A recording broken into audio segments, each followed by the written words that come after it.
A hungry child steps into a hotel lobby at midnight, seeking only a scrap of food. What he doesn't expect is the hotel manager's shocked reaction when a simple silver pendant falls from his neck. In that single frozen moment, 11 years of secrets and abandonment crash down around them both. What power does this worn necklace hold? Why does the cold-hearted manager suddenly look like he's seen a ghost? And why does this chance encounter leave him trembling with a guilt so profound it threatens to shatter his carefully constructed life? Some reunions aren't planned, some debts can never be repaid, and sometimes the children we abandon find their way back to us, carrying questions that demand answers no matter how painful the truth might be.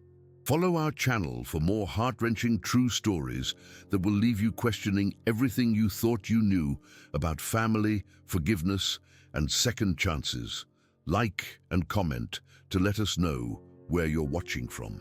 The wind howled outside the old Pinecrest Hotel, sending a chill through the cracked window frames.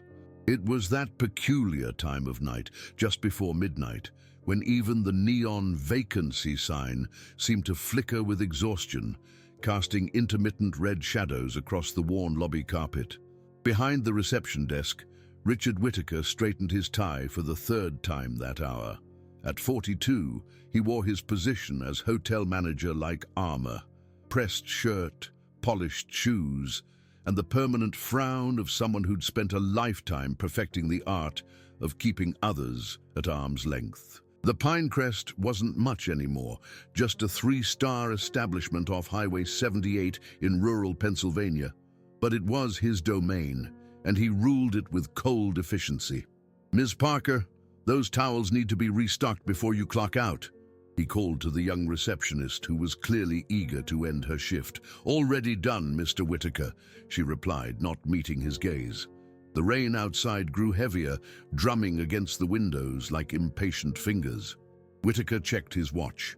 11:53 p.m.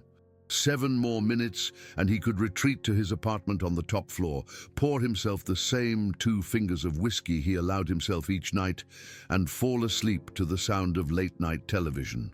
That's when the front door pushed open. At first, Whittaker saw only a shadow, small and hesitant. Then the figure stepped into the light. A boy, maybe 9 or 10 years old, soaked to the bone. His oversized red t-shirt clung to his thin frame, and his sneakers squeaked against the lobby floor, leaving small puddles in his wake.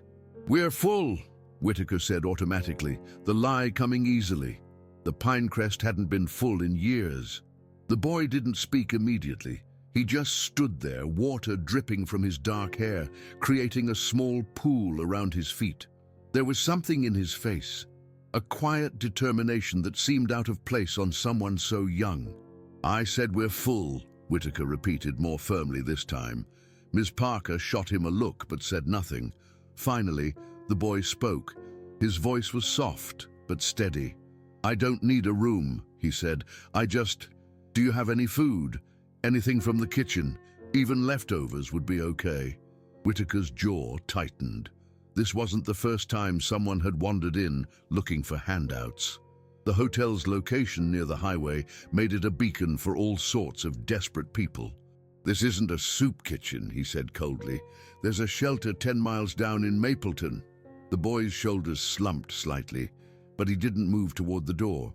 Instead, he took a small step forward, his eyes, a startling shade of gray, fixed on Whittaker's face. "Please," he said, "I haven't eaten since yesterday morning." Something flashed across Ms. Parker's face. Sympathy, or perhaps recognition of something in the boy that resonated with her own past. She began to reach for her purse.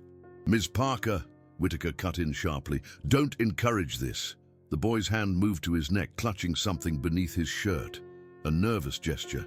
"I can work," he offered. "I can clean or carry bags or—" "You need to leave," Whittaker interrupted, coming around from behind the desk. "Now, before I call the police." The threat hung in the air, heavy and cruel. Ms. Parker looked away, ashamed but unwilling to contradict her boss. The boy took a step back, bumping into a decorative table near the entrance. The impact caused a vase to wobble, and he reached out to steady it, his quick movements revealing a flash of silver around his neck. A necklace, a simple chain with a small pendant. "I'm sorry," the boy whispered, backing toward the door. "I'll go." Whitaker advanced, wanting to make sure the kid actually left. As he approached, the boy stumbled on the edge of a rug, losing his balance. He fell hard against the floor, his hand instinctively reaching out to break his fall. The chain around his neck snapped, the pendant skittered across the lobby floor, spinning on its edge before coming to rest directly at Whitaker's feet. Without thinking, he bent down to pick it up. It was a small oval pendant, tarnished with age but clearly well worn, the kind of thing that might hold a picture inside. Whitaker turned it over in his palm, and that's when he saw it, the engraving on the back. "To Noah, with all my heart, Mia." The lobby seemed to tilt around him, the air suddenly too thick to breathe. Whitaker's hands began to shake uncontrollably, and the pendant nearly slipped from his grasp. Mia, a name he hadn't allowed himself to think about in over a decade. A name he'd buried so deep, he'd convinced himself it no longer existed. He looked up at the boy, at Noah, seeing him truly for the first time. Those grey eyes, the slight curl at the edges of his dark hair, the shape of his chin. "Where did you get this?" Whitaker's voice was barely a whisper, strained and unfamiliar even to his own ears.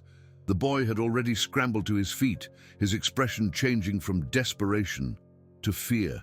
He reached for the pendant, but Whitaker closed his fist around it. "I asked you a question," Whitaker said louder now, a tremor in his voice. "Where did you get this necklace?"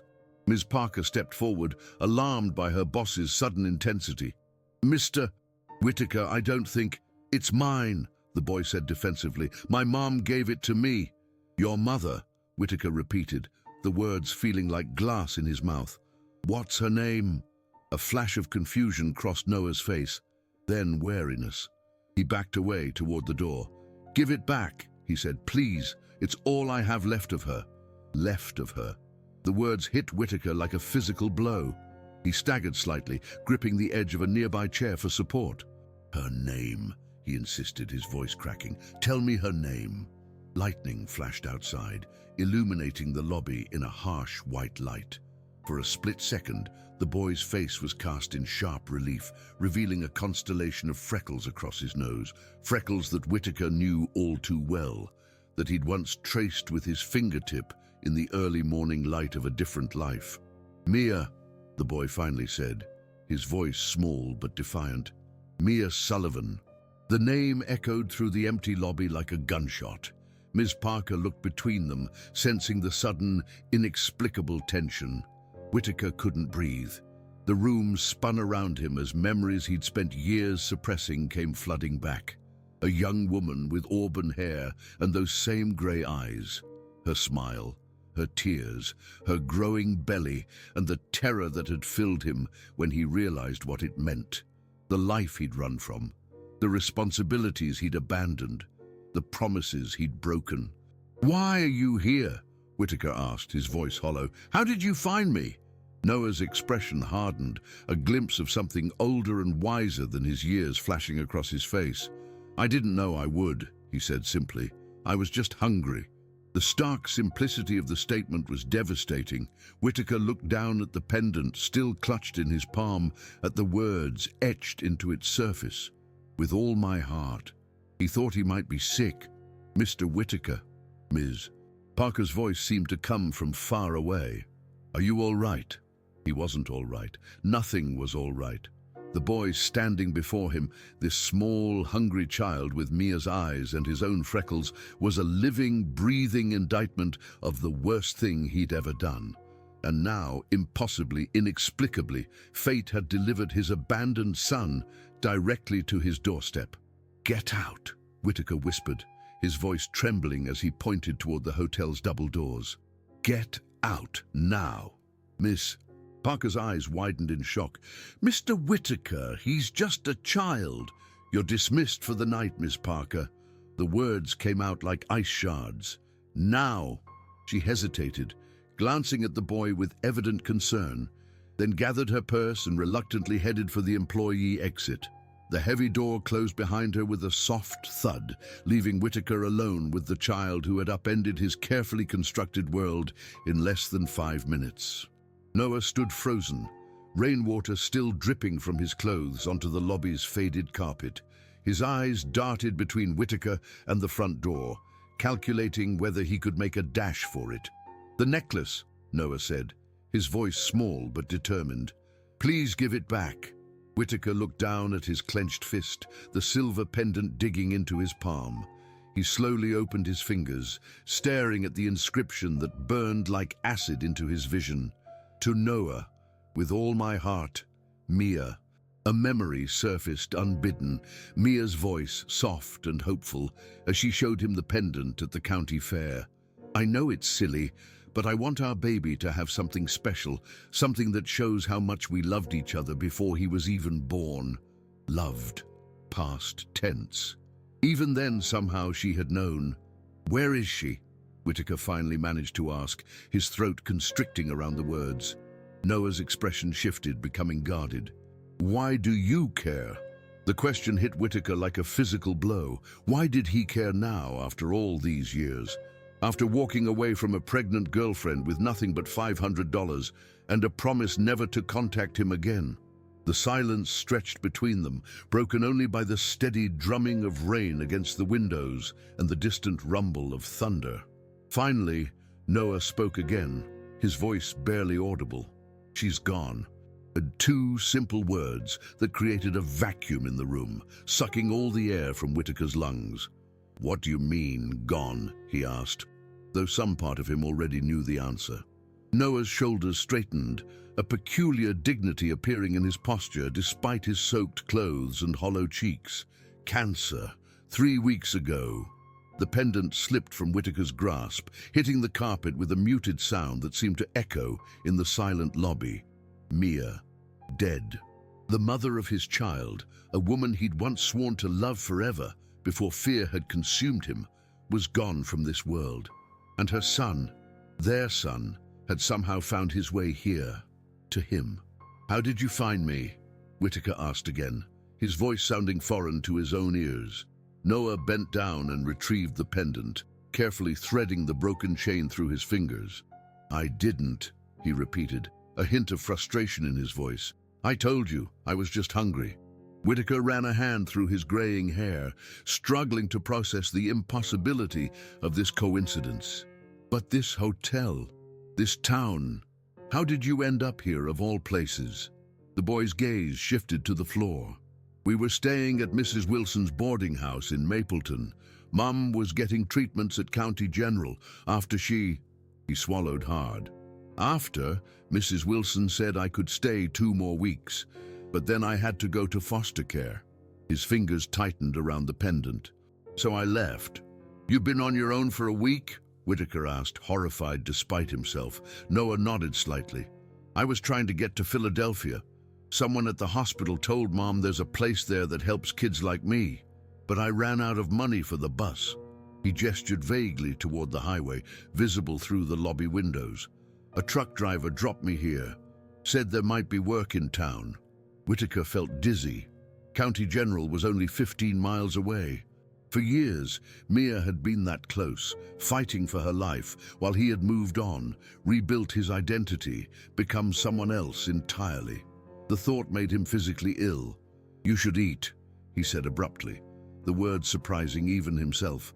Noah's eyes narrowed with suspicion. "You just told me to get out." "I know what I said." Whitaker's voice was sharper than he intended. He took a breath, steadying himself. "There's food in the kitchen. Come with me." He turned without waiting for a response, walking stiffly toward the back of the hotel. After a moment's hesitation, the sound of squeaking sneakers told him Noah was following. The industrial kitchen was cold and spotless, Whitaker's domain of order. He flipped on the lights and moved mechanically to the refrigerator, pulling out bread, cheese, and leftover soup from the day's lunch service. Noah hovered in the doorway, clearly wary of this sudden change. "Sit," Whitaker instructed, pointing to a stainless steel prep table. The boy obeyed silently, perching on a stool, his feet dangling several inches above the floor. Whitaker heated the soup in the microwave, sliced the cheese, and placed everything before the child without meeting his eyes. Then he stepped back, leaning against the counter as Noah began to eat, with the careful restraint of someone accustomed to making food last. Whitaker studied him surreptitiously. The resemblance to Mia was unmistakable. Those distinctive grey eyes, the same determined set of his jaw. But there were other features too, ones Whitaker recognized from his own childhood photos. The shape of his ears, the furrow between his brows as he concentrated. His son, the living proof of his greatest shame. "Why did you leave us?" Noah asked suddenly, breaking the silence. Whitaker's breath caught. The directness of the question, so like Mia's way of cutting through pretense, left him fumbling for words. "It's complicated," he finally said, the coward's answer. Noah took another spoonful of soup, his eyes never leaving Whitaker's face. "Mum said you weren't ready to be a father." The simple statement hung in the air between them. Not an accusation, just a fact, somehow making it all the worse. "She was right," Whitaker admitted, the truth extracted from him like a splinter, painful but necessary. "She also said—" Noah started, but then stopped himself, looking down at his soup. "What?"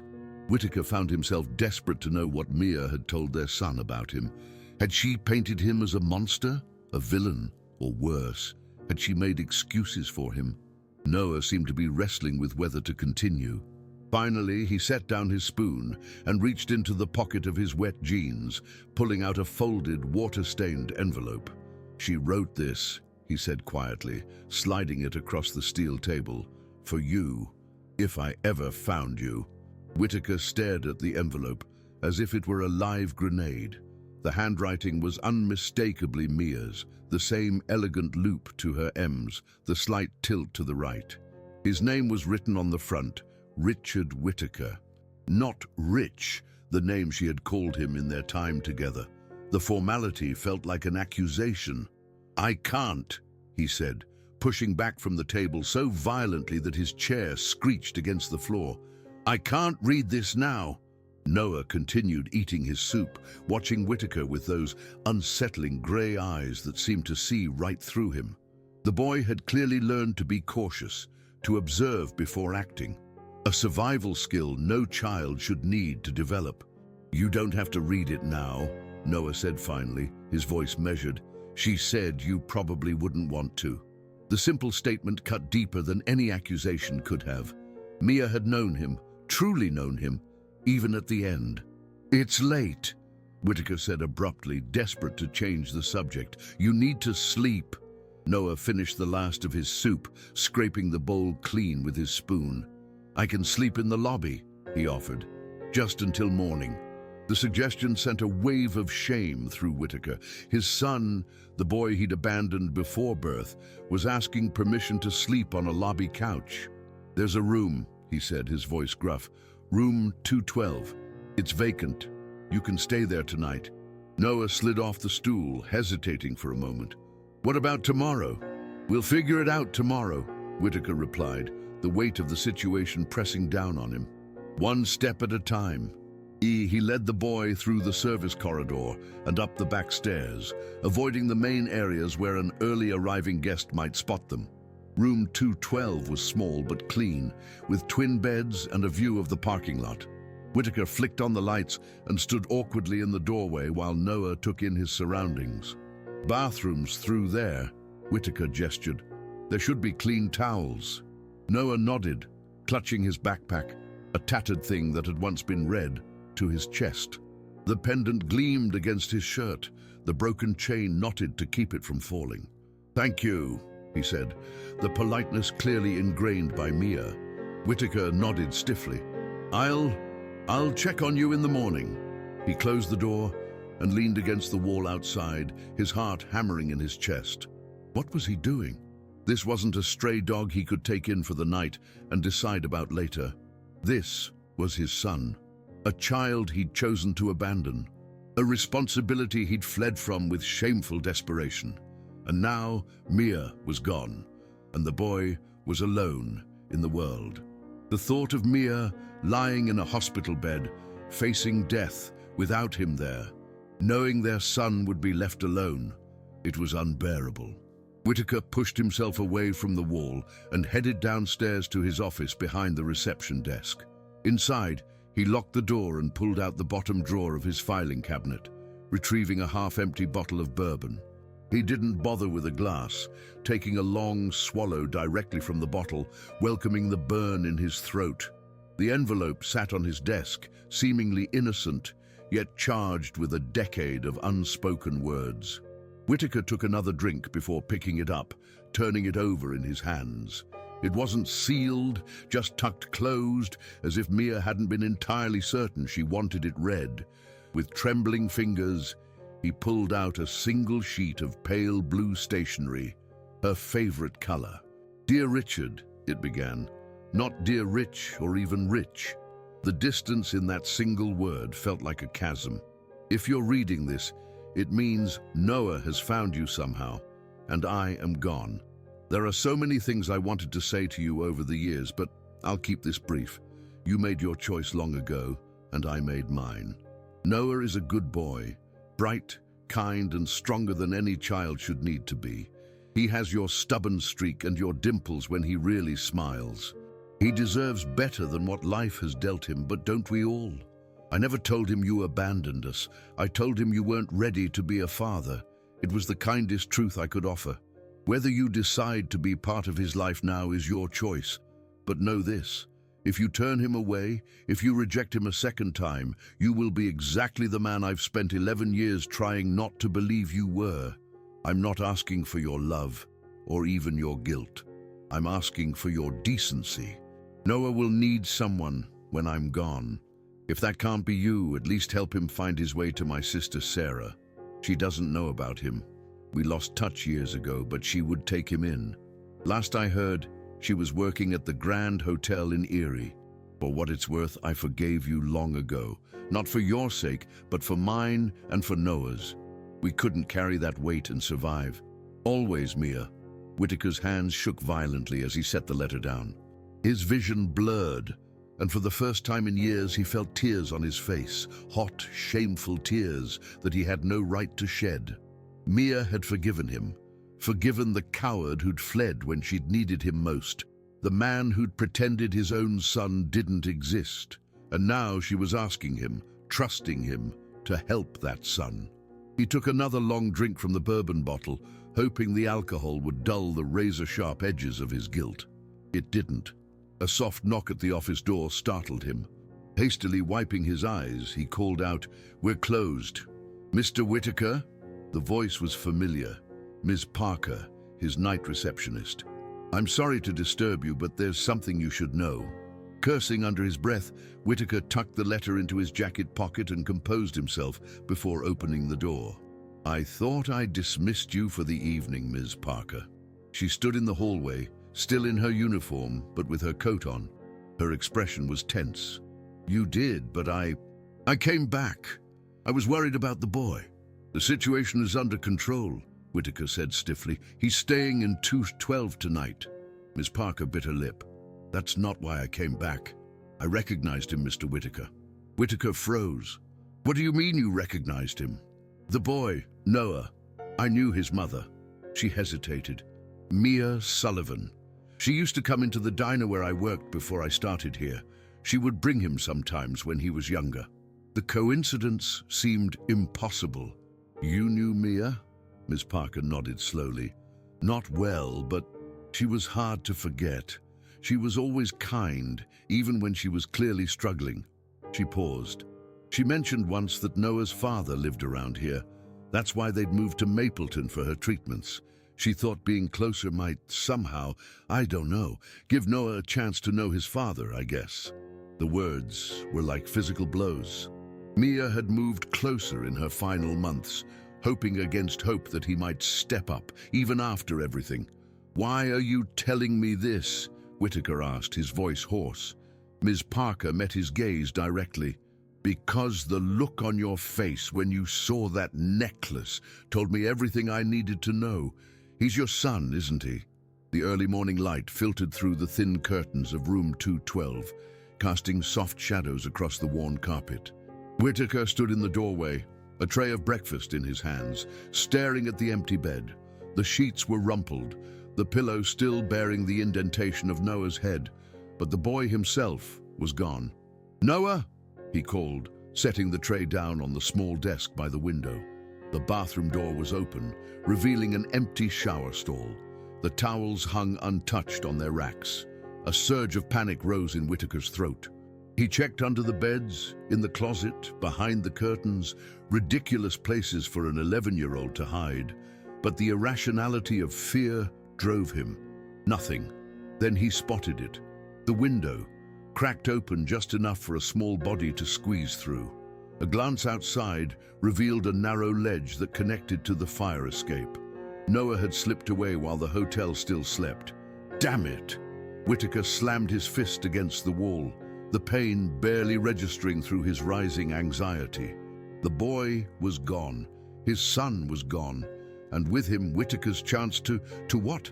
Make amends? Start over? The very idea was absurd. Yet the emptiness that filled him now was undeniable. A knock on the doorframe startled him. Ms. Parker stood there, her expression troubled. "He's gone," Whitaker said unnecessarily, gesturing at the empty room. She nodded slowly. "I saw him leave about an hour ago, from the parking lot." Whitaker rounded on her, anger flaring. "And you didn't think to stop him?" "I tried," she said quietly. "He ran when he saw me, but—" She hesitated, reaching into her pocket. "He dropped this." She held out a crumpled piece of paper. Whitaker snatched it, smoothing it against his thigh. It was torn from a hotel notepad, the Pinecrest logo visible in the corner. The handwriting was childish, but neat. "I don't belong here. She always said you didn't want me. Sorry for bothering you." The words hit him like a physical blow, forcing the air from his lungs. After all these years, all his efforts to escape his past, the truth still stood stark and damning. He had rejected his own child, and now that child knew it. "We need to find him," Whitaker said, already moving toward the door. "He can't have gone far." Ms. Parker, he realized he didn't even know her first name, despite her having worked at the Pinecrest for nearly 8 months, followed him down the hallway. "I already called Sheila at the bus station. No boy matching his description has been through this morning." Whitaker paused, momentarily surprised by her initiative. "Thank you," he managed. "I also asked the morning kitchen staff to keep an eye out," she continued, "and I've got Frank checking the security cameras from overnight." Something in her tone made Whitaker turn to fully face her. "Why are you helping me?" A flash of something, anger, disappointment, crossed her features before she composed herself. "I'm not helping you, Mr. Whitaker. I'm helping Noah. He's a child alone in the world." The rebuke stung more than it should have. "I'll check the town," Whitaker said, heading for the stairs. "You stay here in case he comes back." "He won't come back," Ms. Parker said, her voice carrying down the stairwell after him. "Not on his own." The morning air was crisp with early autumn chill as Whitaker strode through the hotel parking lot to his car, a sensible sedan, neither flashy nor cheap, like everything else in his carefully moderate life. The town of Millersport was small enough to cover on foot, but time was of the essence. A boy Noah's age could cover surprising distances if motivated, and from his note, motivation was something he had in abundance. As Whitaker drove slowly through the main street, scanning the sidewalks and alleyways for any sign of Noah, his mind drifted back to another morning, 11 years earlier. He'd been younger then, just 31, ambitious and terrified in equal measure. The memory unfolded with painful clarity. Mia, standing in their tiny apartment kitchen, her hands protectively cradling the slight swell of her belly. The pregnancy test on the counter between them like a live grenade. "Rich, please say something," she'd begged, tears streaming down her face, but he'd had no words, only a mounting panic that threatened to suffocate him. His own father had been a cruel, bitter man who'd made his childhood a living hell. The thought of becoming a father himself, of potentially continuing that cycle of pain, had paralyzed him with fear. "I can't do this," he'd finally choked out. "I'm not ready. We're not ready." The hope in her eyes had died so quickly it was almost audible. "I'm keeping this baby," she'd said, her voice suddenly steady, "with or without you." He'd packed while she was at work the next day, leaving most of his things behind in his desperation to escape.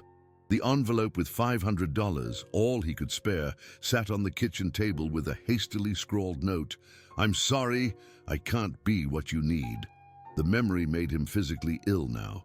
He'd driven away that day and never looked back, eventually changing his name from Richard Whitman to Richard Whittaker, moving to a new town, building a new life brick by careful brick. A life constructed entirely around the absence of Mia Sullivan and their child. A flash of red near the town's small park caught his eye, a child in a red t-shirt sitting alone on a bench. Whittaker's heart leapt, but as he drew closer, he saw it was just a young girl waiting for the school bus. He drove on, checking the convenience store, the public library, the small playground behind the elementary school. No sign of Noah anywhere. The panic was building in his chest, a pressure that made it difficult to breathe. What if the boy had tried to hitchhike? What if someone had picked him up? The possibilities were too horrifying to contemplate. As Whittaker approached the edge of town, he spotted the white spire of St. Catherine's Church rising against the morning sky. On impulse, he turned into the parking lot. The church was usually empty on weekday mornings, but something, perhaps the memory of Mia's quiet faith, drew him there. The heavy wooden doors creaked as he pushed them open, stepping into the cool dimness of the sanctuary. The smell of candle wax and aged wood enveloped him as his eyes adjusted to the darkness. At first, he thought the church was empty. Then a small movement in the front pew caught his attention. A slender figure, hunched and still, sat alone before the altar. Noah. The boy's shoulders were shaking slightly, though no sound escaped him. Even in his grief, he was silent.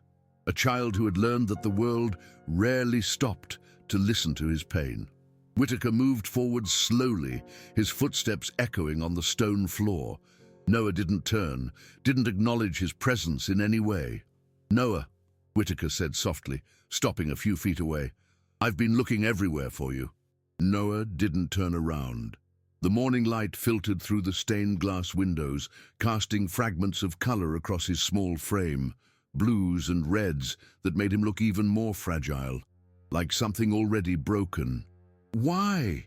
His voice was so quiet that Whittaker had to step closer to hear him. "Why would you look for me?" The question hung in the air, simple yet devastating. Whittaker moved slowly to the end of the pew, maintaining a careful distance as he sat down. The wooden seat creaked beneath his weight, the sound echoing in the empty church. "You left without your breakfast," Whittaker said lamely, immediately regretting the words. 11 years of absence, and the best he could offer was a comment about breakfast. Noah's hands were clasped tightly in his lap, knuckles white with tension. The silver pendant dangled from his neck, the chain still knotted where it had broken. Up close, Whittaker could see that the boy's eyes were red-rimmed but dry, as if he'd run out of tears long ago. "I read your note," Whittaker continued when Noah remained silent. "What you wrote about me not wanting you." Noah's jaw tightened, a muscle flickering beneath the skin, a gesture so familiar that it sent a jolt through Whittaker's chest. It was exactly what he did when trying to control his emotions. "Mom never said it exactly like that," Noah finally said, his eyes fixed on the altar ahead. "She just said you weren't ready for a family, that some people aren't meant to be parents." A bitter smile touched his lips. "But I'm not stupid. I know what that means." Each word was like a knife sliding between Whittaker's ribs. The worst part was that Noah wasn't wrong. He hadn't been ready. He'd been terrified of fatherhood, of the responsibility, of becoming the man his own father had been. "Your mother was right," Whittaker admitted, his voice hoarse. "I wasn't ready. I was young and selfish and afraid." Noah finally turned to look at him, Those grey eyes, Mia's eyes, cutting through all pretense. "You're not young anymore." The observation, so simple and yet so profound, struck Whitaker speechless. No, he wasn't young anymore. He was 42 years old, and what did he have to show for it? A mid-level management position at a failing hotel. No family, no real friends.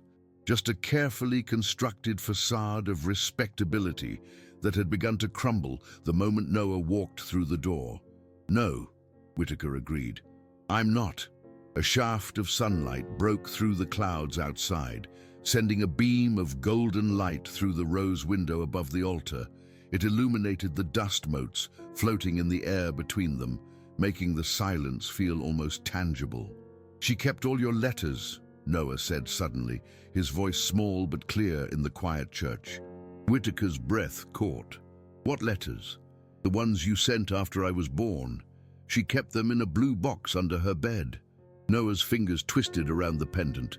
"I found them after she went to the hospital the last time. I thought maybe—" His voice trailed off. The implication was clear. Noah had hoped to find some evidence that his father had cared, had tried to be part of his life in some way. "Noah," Whitaker said carefully, "I never sent any letters." The boy's expression hardened. "Don't lie, I saw them. There were at least 20, maybe more." "I'm not lying," Whitaker insisted, his mind racing. "I never wrote to your mother after I left." Noah stood abruptly, anger flashing in his eyes. "You wrote to her every month for the first year, then on my birthdays." His voice echoed off the stone walls of the church. "You sent a card when I started kindergarten." Whitaker shook his head, bewildered. "Noah, I swear to you, I never—" "You signed them, Rich!" Noah shouted, tears finally spilling over. "You said you were sorry, that you were trying to be better, that someday you'd make it up to us." Understanding dawned slowly, painfully. Mia had written the letters herself. She'd created a father for her son, a father who cared, who regretted his choices, who promised to return someday. A beautiful, merciful lie. "Oh, Mia," Whitaker whispered, his own eyes burning. What kind of strength had it taken for her to craft that fiction, to give her son hope when she had none herself? Noah stood trembling in the aisle now, his small hands clenched into fists. "Why are you pretending you didn't write them? Why would you do that?" Whitaker rose slowly, understanding that his next words would either begin to bridge the chasm between them or widen it beyond repair. "Noah," he said gently, "those letters weren't from me. Your mother wrote them." No." The denial was instant, vehement. Why would she lie? The question broke Whitaker's heart anew. "Because she loved you more than anything in the world," he said simply. "Because she wanted you to believe that your father cared about you, even if he wasn't there." Noah shook his head violently, backing away. "You're the liar. You're just trying to make yourself feel better." "I wish I was lying," Whitaker said, taking a careful step forward. "I wish I had written those letters. I wish I had been the kind of man who would do that. But I wasn't. I was a coward, Noah. I ran away, and I stayed away, and nothing I say now can change that."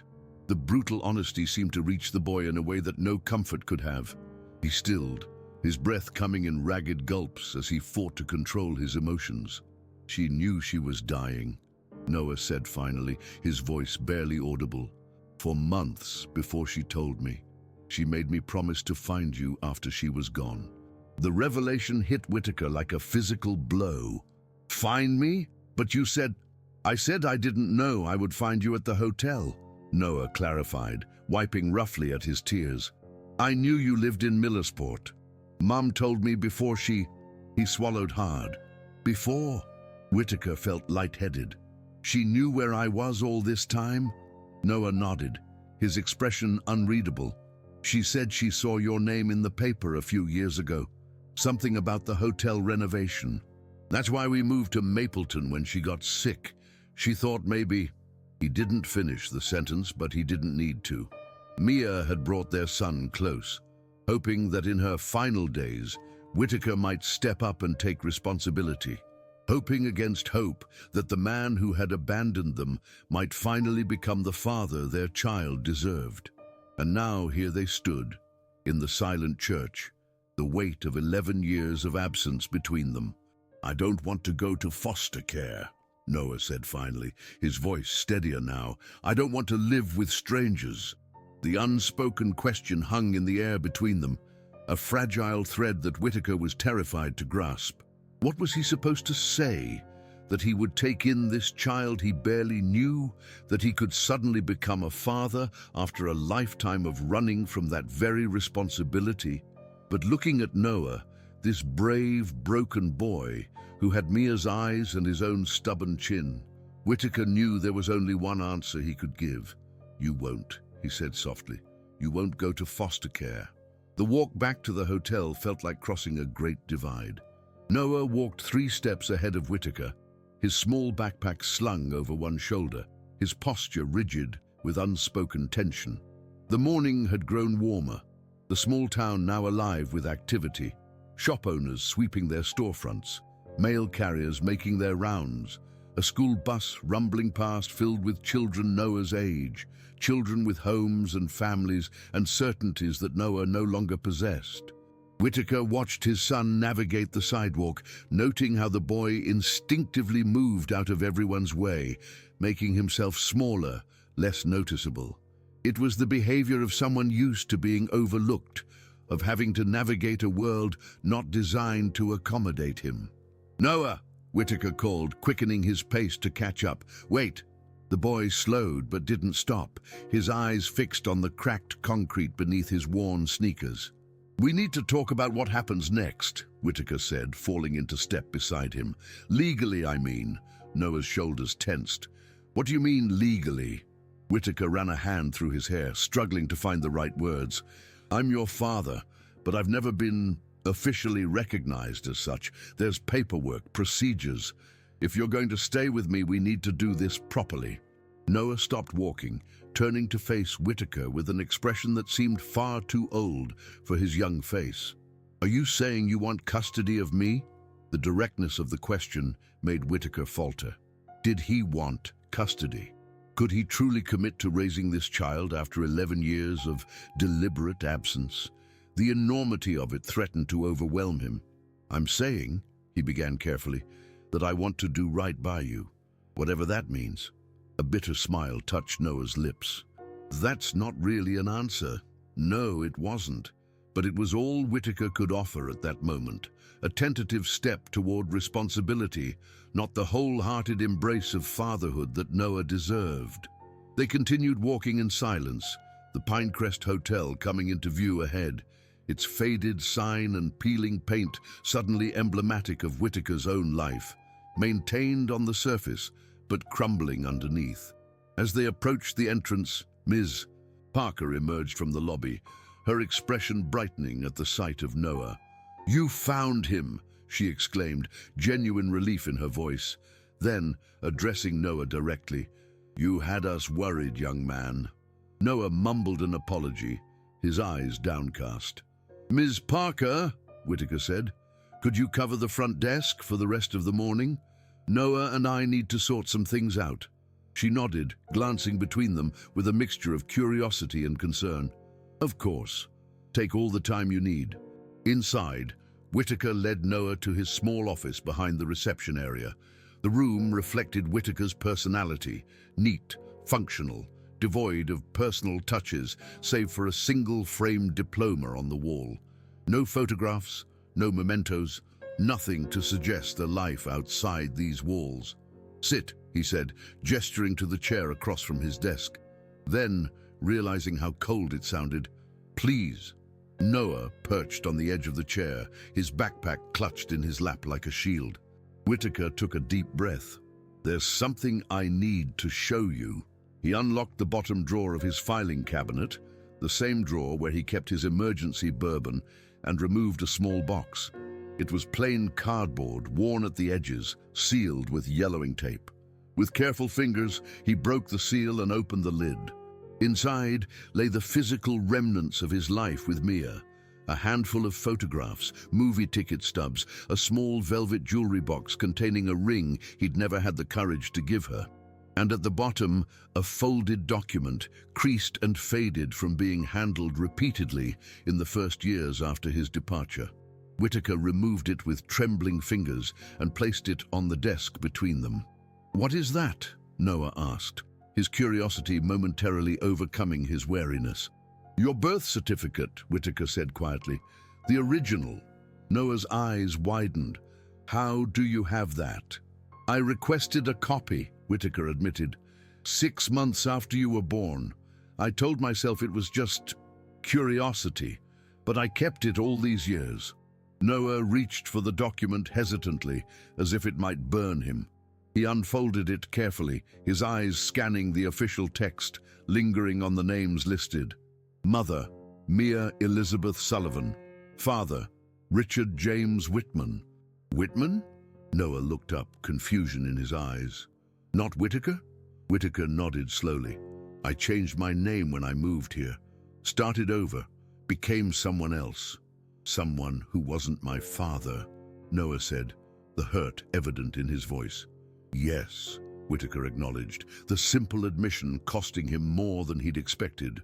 That was the idea. Noah refolded the certificate and placed it back on the desk, his movements deliberate, controlled. "Why are you showing me this now?"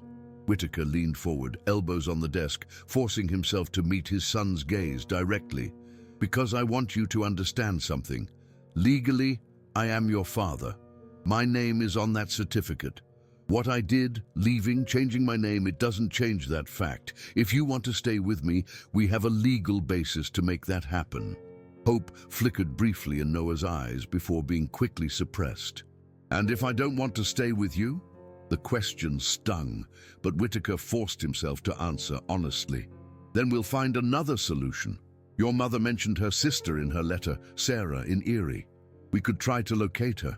Noah's fingers found the pendant around his neck, tracing its outline absently. "Aunt Sarah," he said softly. "Mom talked about her sometimes. Said they had a falling out years ago. Do you know what happened between them?" Noah shook his head. "Mom never said. Just that it was complicated." Complicated! The word seemed inadequate for the tangled web of relationships and choices that had led to this moment. Whitaker opened his mouth to respond when a sharp knock at the office door interrupted them. Before he could answer, Ms. Parker poked her head in, her expression troubled. "Mr. Whitaker, I'm sorry to interrupt, but there's someone here you should speak with." She hesitated, glancing at Noah. "A Mrs. Wilson from Mapleton. She says she's been looking for Noah." The color drained from Noah's face. "Mrs. Wilson," he whispered. "How did she find me?" "She says the police called her," Ms. Parker explained. "Someone reported seeing a boy matching Noah's description in town this morning." Whitaker felt a surge of protectiveness he hadn't known himself capable of. "Tell her I'll be out in a moment." When Ms. Parker had gone, he turned back to Noah, who was now gripping his backpack so tightly his knuckles had gone white. "She's going to make me go back," Noah said, panic edging into his voice. "She's going to call social services." "No," Whitaker said firmly. "She's not. You're not going anywhere you don't want to go." He stood, straightening his tie. "Wait here. Let me handle this." As he reached for the door handle, Noah's voice stopped him. "Why?" The boy's question was barely above a whisper. "Why would you help me now when you didn't want me before?" Whitaker turned back, the weight of 11 years of absence pressing down on him. "Because," he said simply, "your mother was right about one thing. I wasn't ready to be a father then, but maybe I can learn to be one now." The words hung in the air between them, fragile as blown glass. Noah didn't respond, but something in his posture eased slightly. Not acceptance, not yet, but perhaps the beginning of possibility. Whitaker stepped out into the lobby to face Mrs. Wilson, and the first true test of his newfound resolve. Mrs. Wilson was exactly as Whitaker had imagined her. A sturdy woman in her 60s, with silver-streaked hair pulled into a tight bun and reading glasses hanging from a chain around her neck. She stood in the center of the hotel lobby like a sentinel, her sensible shoes planted firmly on the worn carpet, her handbag clutched before her like a shield. "Mr. Whitaker?" she asked as he approached, her voice carrying the authoritative tone of someone used to managing difficult situations. "I understand you have Noah Sullivan here." Whitaker extended his hand, adopting the professional demeanor he'd perfected over years of hotel management. "Mrs. Wilson, yes, Noah is here. He's safe." She shook his hand briefly, her grip firm. "I've been worried sick. The boy disappeared 3 days ago without a word. I've had the police looking everywhere. 3 days. The realization that Noah had been on his own for so long, making his way from Mapleton to Millersport, sent a chill through Whitaker. "Please, let's sit down," he suggested, gesturing to the small seating area near the lobby's artificial fireplace. The morning sun streamed through the dusty windows, illuminating dancing dust motes in the air between them as they settled into the faded armchairs. "I appreciate your concern for Noah," Whitaker began carefully. "But I should explain, are you a relative?" Mrs. Wilson interrupted, her sharp eyes assessing him. "Because I've never heard Mia mention anyone in Millersport. And I knew that girl well, Mr. Whitaker, as well as anyone could in those final months." The reference to Mia's last days made Whitaker's chest tighten. "I'm Noah's father," he said quietly, the words feeling strange on his tongue after so many years of denial. Mrs. Wilson's eyebrows shot up, disappearing beneath her silver bangs. "His father? Well, I'll be damned." She leaned back in her chair, her expression shifting from surprise to something harder, more accusatory. "Mia never mentioned you were still in the picture." "I wasn't," Whitaker admitted, the shame of it burning in his throat. "I haven't been part of their lives until now." A heavy silence fell between them, broken only by the soft ticking of the grandfather clock in the corner of the lobby. Mrs. Wilson studied him with the shrewd gaze of someone who had seen too much of life to be easily fooled. "So the boy found you," she finally said. "After all these years?" Whitaker nodded. "It seems Mia told him where I was before the end." Mrs. Wilson's expression softened slightly at the mention of Mia's death. She was a remarkable woman, Mr. Whitaker. Brave until the very last. Never complained, even when the pain was at its worst. All she cared about was what would happen to Noah. Each word was like a knife between Whitaker's ribs. The woman sitting across from him had been there in Mia's final days, had witnessed her courage and suffering, while he, the man who had once promised to love her forever, hadn't even known she was ill. "Mrs. Wilson," he said, his voice hoarse with emotion he couldn't fully suppress, "I know I have no right to ask this of you, but I want to take responsibility for Noah now. I'm his father. Legally, biologically, my name is on his birth certificate." She regarded him with undisguised skepticism. "With all due respect, Mr. Whitaker, being a father is about more than DNA. It's about being there, day in, day out, through fevers and nightmares and scraped knees." She leaned forward, her voice dropping to a near whisper. "Where were you when that boy cried himself to sleep every night after his mother died? Where were you when he had to pack up the only home he's ever known?" Whitaker had no answer for her. There was nothing he could say to justify his absence, his cowardice. "I can't change the past," he finally said, "but I can be here now. I want to be here now." Mrs. Wilson sighed, adjusting her glasses. "I'm sure your intentions are admirable, Mr. Whitaker, but the fact remains that Noah is a minor who has been placed in my temporary care until social services can arrange a more permanent solution. I can't simply leave him with you, a virtual stranger, regardless of your biological connection." "I understand," Whitaker said, his mind racing. "What if I filed for custody, officially through the courts?" "That would take time," Mrs. Wilson pointed out. "Weeks, possibly months. In the meantime, the boy needs stability."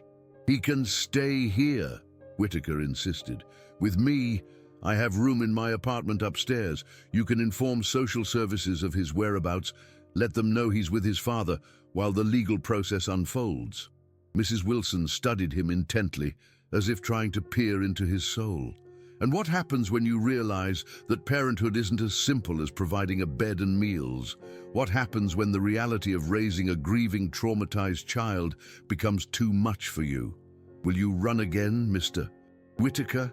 The question struck him like a physical blow, all the more painful because it echoed his own deepest fears. Would he run again? Was he truly capable of being the father Noah needed? Or was this just a momentary attack of conscience that would fade with time?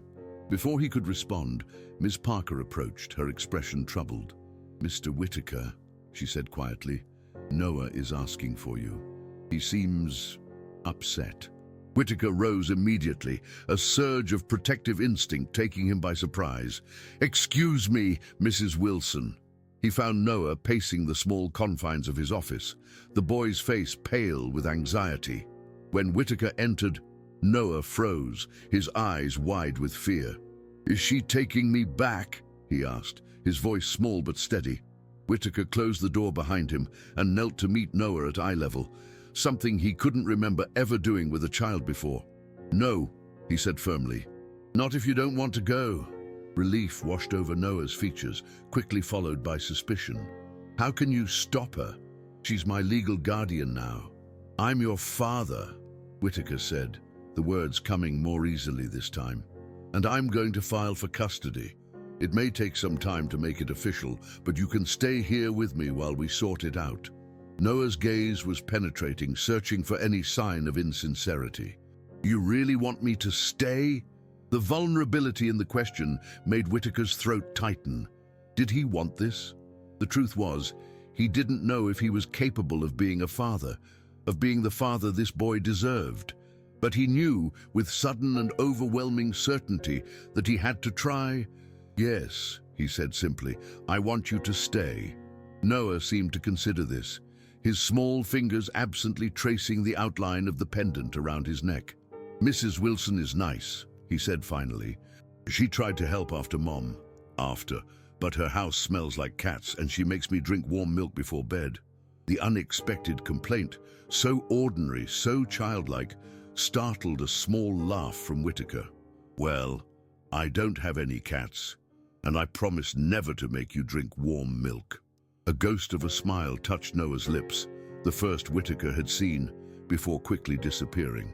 "What if they don't let me stay with you? What if they find out you never wanted me in the first place?" The directness of the question was like a knife to Whitaker's heart. "Noah," he said carefully, "what happened in the past? I can't change it. I wasn't ready to be a father then. I was young and scared and selfish. But that doesn't mean I don't want you now." Noah studied him for a long moment, his expression unreadable. Then, with a maturity that no 11-year-old should possess, he nodded once. "Okay," he said, "I'll stay. For now." For now. The conditional acceptance was all Whitaker could reasonably expect, perhaps more than he deserved. He stood, straightening his tie in a gesture that had become almost unconscious over the years, a way of regaining control. "Let's go talk to Mrs. Wilson together," he suggested. As they walked back to the lobby, Noah's small hand slipped unexpectedly into his. The gesture was so simple, so trusting, that Whitaker felt his carefully constructed walls begin to crumble. For the first time in 11 years, he allowed himself to wonder what might have been if he'd stayed, if he'd watched this boy grow from an infant to the resilient child who now walked beside him. The weight of all those lost years pressed down on him like a physical burden. But maybe, just maybe, it wasn't too late to build something new from the ruins of what he'd destroyed. 3 weeks later, Whitaker stood at the window of his apartment above the Pinecrest Hotel, watching as the first snow of the season dusted the parking lot below. The early November chill had settled over Millersport, transforming the small town into a scene from a Christmas card, twinkling lights in storefronts, evergreen wreaths on lampposts, and now the gentle descent of snowflakes in the gathering dusk. Behind him, Noah sat cross-legged on the living room floor, surrounded by the contents of a cardboard box that had arrived that morning from Mrs. Wilson in Mapleton. The boy's few possessions, worn clothes, dog-eared books, a small collection of polished rocks, and a handful of photographs in plastic drugstore frames. Whitaker turned from the window, observing his son without speaking. It still felt strange to think of Noah that way, his son. 3 weeks of shared meals, awkward conversations, and careful navigation of each other's boundaries had done little to bridge the 11-year chasm between them. Yet something was growing in that space. Not quite trust, not yet, but perhaps the foundation for it. "Mom loved the snow," Noah said suddenly, his fingers tracing the edge of a photograph. Mia smiling, her arms wrapped around a younger Noah as they stood beside a snowman with a crooked carrot nose.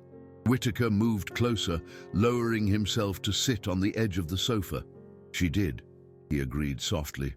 "I remember once, during our first winter together, she woke me up at midnight because it was snowing, made me go outside in my pajamas just to watch it fall." Noah looked up, surprise evident in his expression. Whitaker rarely spoke of his time with Mia. The memories were still too raw, too laden with regret. But something about the snow, about the photo in Noah's hands, had loosened the tight grip he kept on the past. "She never stopped doing that," Noah said, a ghost of a smile touching his lips. "Even last year, when she was already sick, she'd knock on my door when it started snowing and whisper, 'Snow angels, Noah, now or never.'" Whitaker's chest tightened at the image. Mia, thin and weak from chemotherapy, still finding joy in the simple magic of snowfall, still creating memories for their son, even as her own time slipped away. "Your mother was..." he began, then stopped, searching for words adequate to describe the woman he'd loved and left. "She was extraordinary." Noah nodded, carefully placing the photograph on the coffee table. "Ms. Parker says I have her eyes." The mention of Ms. Parker, or Jamie as they had come to know her, brought a different kind of warmth to Whitaker's chest. She had been a constant presence these past weeks, helping Noah settle in, bringing home-cooked meals when Whitaker's limited culinary skills proved inadequate, offering quiet support as they navigated the complex legal process of establishing Whitaker's custody. "She's right," Whitaker agreed. "You do have her eyes, and her kindness." Noah ducked his head, uncomfortable with the compliment. He picked up another item from the box, a worn paperback book with a cracked spine. "This was Mom's favorite," he said, holding it up for Whitaker to see. "She used to read it to me when I was little." Whitaker recognized the book immediately. The Little Prince. He'd given it to Mia on their first anniversary, inscribing it with words he'd meant at the time. "To Mia, who taught me to see with my heart. Love always rich." Had she kept it all these years? Had she read those words to herself as she read the story to their son? The thought was almost unbearable. A knock at the door provided a welcome interruption to these painful reflections. Noah jumped up to answer it, his sock-covered feet sliding slightly on the hardwood floor. Jamie Parker stood in the hallway, snowflakes melting in her dark hair, her cheeks flushed from the cold. She held a casserole dish in gloved hands, steam rising from beneath the foil cover. "I come bearing gifts," she announced, stepping inside as Noah moved aside. "Chicken pot pie, my grandmother's recipe." "You didn't have to do that," Whitaker said, rising from the sofa. Jamie shrugged off her coat, hanging it on the hook by the door with the familiar ease of someone who had been there many times before. "I know I didn't have to. I wanted to." She ruffled Noah's hair affectionately. "Besides, someone needs to make sure this kid gets a vegetable occasionally." Noah made a face, but didn't pull away from her touch, a sign of progress, Whitaker noted. In those first days, the boy had flinched from any physical contact, as if anticipating disappointment or rejection. Now he seemed to lean into Jamie's casual affection, hungry for the simple comfort it provided. "Go wash up for dinner," Whitaker said, and was surprised when Noah complied without argument, disappearing into the bathroom with only a slight eye roll to maintain his preteen dignity. When they were alone, Jamie turned to Whitaker, her expression serious. I heard from Sarah Sullivan today. Whitaker's heart skipped a beat. They had been trying to locate Mia's sister for weeks, sending letters to her last known address in Erie, leaving messages at the Grand Hotel where she'd once worked. What did she say? Jamie set the casserole on the kitchen counter, removing her gloves. She's coming tomorrow. She wants to meet Noah. The news landed like a stone in Whitaker's stomach. Did you tell her about me? About my custody petition? Jamie nodded, her dark eyes sympathetic. She knows everything, Richard, and she's understandably cautious. Cautious.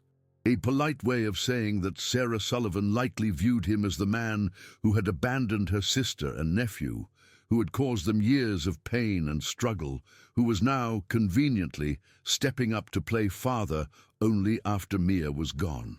Does Noah know she's coming? He asked, glancing toward the bathroom where the water still ran.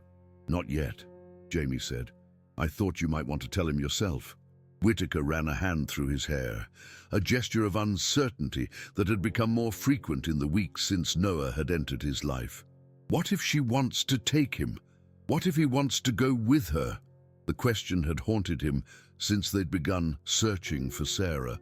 She was family, Mia's family, in a way that Whitaker, despite his biological connection to Noah, had never allowed himself to be. Jamie moved closer, placing a gentle hand on his arm. Richard, you need to prepare yourself for that possibility. Sarah is Noah's aunt. She has a legitimate claim to guardianship, especially if Noah expresses a preference for living with her. The bathroom door opened, and Noah emerged, his face and hands freshly washed, his hair slightly damp at the temples. He looked between the adults, immediately sensing the tension in the room. "What's wrong?" he asked, his voice small but steady. Whitaker exchanged a glance with Jamie, then took a deep breath.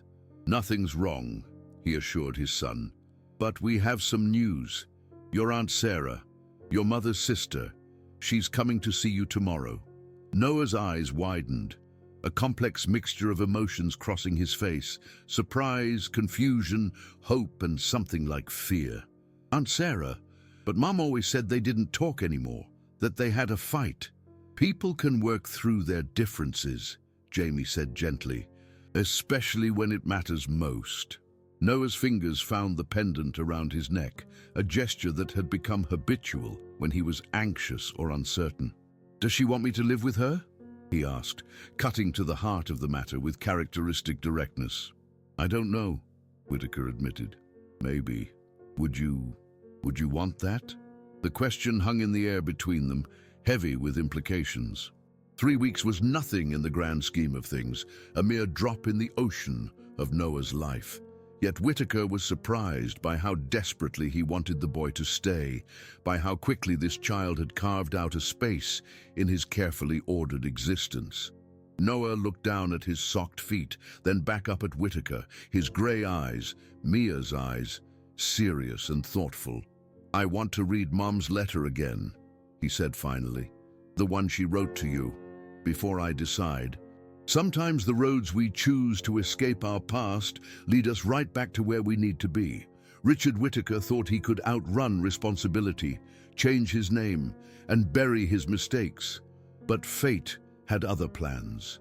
A single silver pendant carried by a hungry child brought his greatest shame and his greatest chance at redemption face to face in that hotel lobby.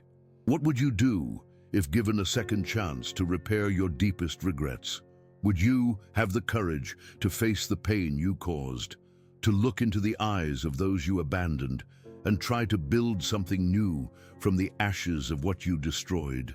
Sometimes our greatest growth comes only after we face the consequences of our worst decisions. Life rarely offers perfect resolutions or clean slates.